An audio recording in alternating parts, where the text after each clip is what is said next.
The Early Cycladic period. Selected artifacts. Figurines of a special type. Last, there is a small number of unusual examples representing various groups of figures, for instance double figurines with one female standing on top of larger one. Those figurines date to the most productive period of Cycladic sculpture, Early Cycladic II. The Early Cycladic period. Selected artifacts. Figurines of a special type. Selected artifacts.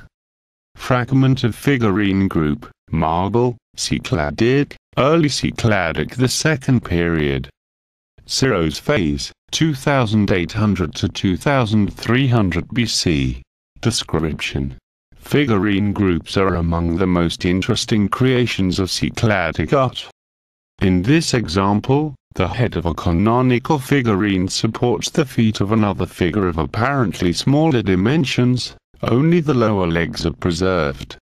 6 examples of that type have been found so far, some of which complete. They represent female figures of unequal size, with folded arms, standing one on top of the other. Typologically, they belong to the early stages of the spectos variety. Although it is impossible to assess their precise function or symbolism, one can plausibly assume that these double figurines reflect beliefs related to childbirth and maternity. The Early Cycladic period.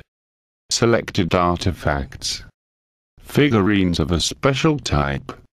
Female figurine from a group, marble, Cycladic, Early Cycladic II period. Ciro's phase, 2800 to 2300 BC. Description. This fragmentary figurine belonged once to a group of 2 figures holding each other from the shoulders. This is suggested both by the broken left arm which extends to the left and by the surviving traces of an arm spanning the back of the figurine and resting on its right shoulder. The latter arm obviously belonged to the now lost second figure. There are 11 examples of this type of special figurines, all fragmentary. Whenever the set is indicated, this is always female. Some examples preserve part of the flat base on which the 2 figures stood. On typological terms, the figurine belongs to the spectos variety of the canonical type and is, thus, dated to the Early Cycladic II period.